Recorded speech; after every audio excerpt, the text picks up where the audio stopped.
یہ لال جوڑے میں بیٹھی دلہن آخر کس کی ہے؟ شکیل کی جس کے پاس دولت ہے، یا غفور کی جس کے پاس سچا دل ہے؟ فیصلہ جاننے کے لیے ویڈیو کو آخر تک دیکھیے۔ فیصلہ آباد کے ایک پرانے محلے میں دو دوست رہتے تھے، غفور اور شکیل۔ دونوں بچپن سے ساتھ پلے بڑھے، مگر قسمت نے دونوں کے راستے الگ کر دیے تھے۔ غفور غریب گھرانے سے تھا، محنت مزدوری کر کے اپنی ماں کا سہارا بنا ہوا تھا۔ دوسری ہی طرف شکیل امیر باپ کا اکلوتا بیٹا تھا، جس کے پاس دولت، گاڑی اور شان و شوکت سب کچھ تھا۔ ایک دن پورے محلے میں خبر پھیلی کہ محلے کی سب سے خوبصورت لڑکی عائشہ کی شادی ہونے والی ہے۔ عائشہ ایسی لڑکی تھی جسے دیکھ کر ہر کوئی تعریف کرتا تھا۔ نرم لہجہ، اچھی عادتیں اور حسن ایسا کہ لوگ دیکھتے رہ جائیں۔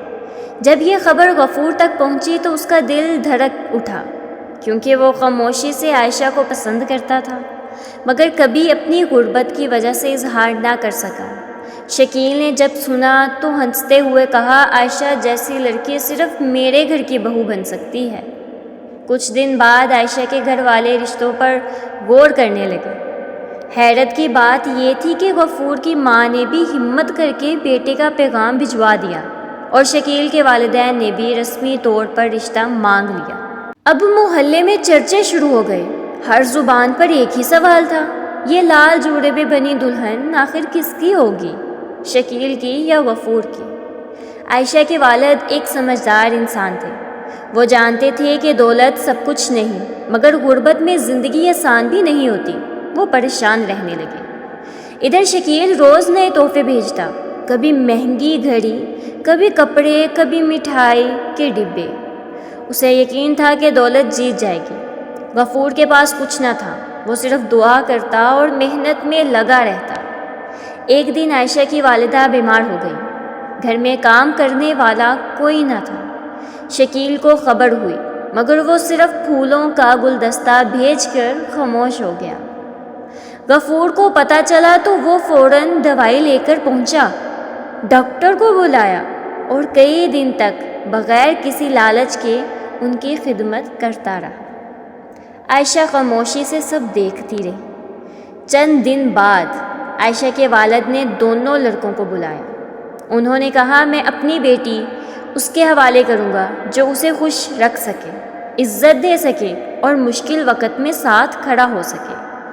شکیل نے فوراً کہا، میرے پاس بنگلہ ہے، گاڑی ہے، نوکر ہے، دولت ہے، عائشہ کو کبھی کسی چیز کی کمی نہیں ہوگی۔ غفور نے نظریں جھکا کر کہا، میرے پاس زیادہ کچھ نہیں، مگر میں عزت، محبت اور وفاداری دے سکتا ہوں۔ کمرے میں خاموشی چھا گئی۔ عائشہ کے والد نے بیٹی کو بلایا اور کہا، فیصلہ تمہارا ہوگا۔ عائشہ نے سب کے سامنے کہا، جو شخص مشکل وقت میں ساتھ دے وہی اصل ساتھی ہوتا ہے۔ میں دولت سے زیادہ انسانیت کو پسند کرتی ہوں۔ پھر اس نے آہستہ سے غفور کی طرف اشارہ کیا۔ شکیل حیران رہ گیا۔ اسے پہلی بار احساس ہوا کہ ہر چیز پیسے سے نہیں خریدی جا سکتی۔ محلے میں خبر پھیل گئی کہ عائشہ نے غفور کو چن لیا ہے۔ شادی کا دن آیا۔ عائشہ لال جوڑے میں سجی بیٹھی تھی۔ سب لوگ ایک دوسرے سے کہہ رہے تھے، آخر معلوم ہو ہی گیا، یہ لال جوڑے میں بنی دلہن غفور کی ہے۔ غفور سادہ لباس میں مگر خوشی سے چمکتے چہرے کے ساتھ آیا۔ نکاح ہوا، دعائیں ہوئیں اور عائشہ رخصت ہو گئی۔ شکیل خاموشی سے دور کھڑا سب دیکھتا رہا، مگر اس کے دل میں حسد نہیں، سبق پیدا ہو چکا تھا۔ اس نے سوچا، آج میں ہارا نہیں، آج میں نے سیکھا ہے کہ محبت دولت سے نہیں جیتی جاتی۔ وقت گزارا، غفور اور عائشہ خوشحال زندگی گزارنے لگے۔